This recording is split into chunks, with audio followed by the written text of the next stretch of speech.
I keep bringing up Resident Evil, so I guess that's kind of fitting that the first story is the rumor Resident Evil 8, and it is being called Resident Evil Village. Again, this is all speculative. This is all rumors coming from different sources. So they're calling it Resident Evil Village, with the village part, the VI, the Roman numeral 8 in the village being highlighted.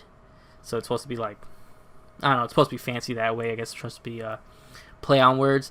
It is supposed to be a sequel, obviously, to 7. It's going to be first-person view like 7, Biohazard. Chris to play a more important role, and he's redesigned from the free chapter of Chris that they did in Resident Evil 7, who did not look like Chris at all. Not at all, yeah. Yeah.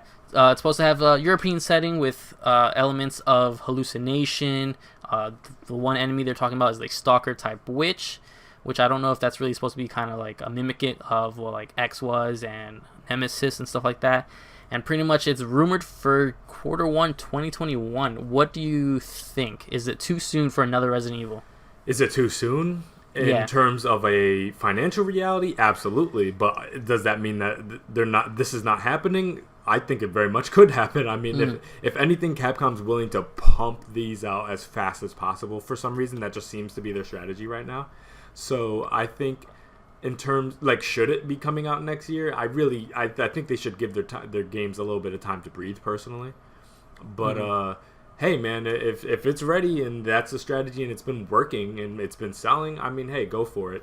I like in what I hear. It sounds like this is going to have some kind of kindred connection thematically to 4, for sure. Which, I mean, is really, really cool because, again, like, no other Resident Evil game has really tapped into that aesthetic since 4. And so it's been a long time. So to see that, the Witch Stalker enemy type makes a lot of sense. They've obviously created some kind of AI tech with Mr. X and, pretty seamlessly integrated that into RE3 with Nemesis. So it makes sense for them to keep that technology and kind of find ways to play around with it. So which makes a lot of sense. If it's going to have a European setting, again, that calls back to 4 because of the Spain little village that took place into. So Yep. Do I necessarily believe every single detail of this? I have no real reason to definitively until I guess Capcom says something about it. But for the most part, everything seems to check out, and I'm glad that they're doing this because, again, is everybody gonna love this? Absolutely not. A lot of people didn't like 7 because they don't like the first person view. So you're not gonna please everybody. But I think when you have a franchise as old as Resident Evil, reinvention is an important thing.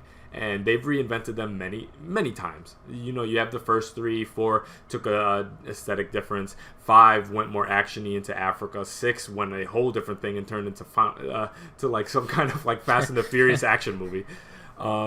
So, and then 7 went back to horror, obviously inspired by a lot of the horror trends at the time from like games like Outlast, for example, and Amnesia.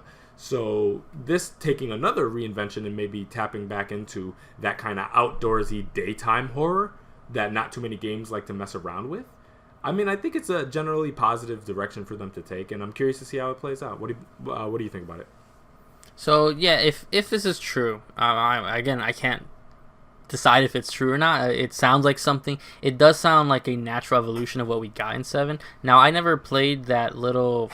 It was a free, like episode like DLC where Chris shows up in Resident Evil 7.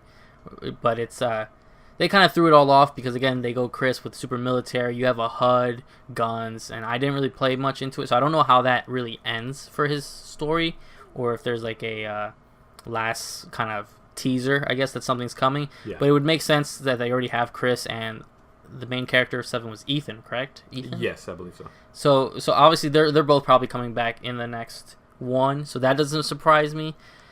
I know a lot of the Resident Evil 4 kind of inspiration makes sense because that game is so held highly. I know they were saying like the UI inventory is supposed to be more Resident Evil 4 than it is what 7, 2, and the remake of 3 had. So I guess we'll see. It sounds fine. No matter what it is, I'm gonna buy it. I did enjoy 7 a lot. I did play like half of it in VR. So I don't know if I was just super high off the VR feel because that game was terrifying in VR. Yeah. It was. Oh no. I couldn't do it at some point. I had to finish the game normal. So it all sounds good. I do think that may be a little too quick. 2021, Q1. So you're thinking this, February time. Well, when's their quarter one, right? That's the thing is I'm not sure if they're using fiscal years or Q1 as in like our Q1, which would be January to March. So it depends on what they're referencing. Fiscal years look different than I know it's like April to April or something like that. So Q1 fiscal year could be like April to June or July or something like that. Yeah. So which is roughly when they released Resident Evil 2 and 3. So yeah, I so guess they it could kind of either be a year off or closer to 8 months. So I'm not sure exactly. Yeah, that is a little weird. But again, besides that, we'll see when this will. They're obviously making Resident Evil 8. They've pretty much confirmed that.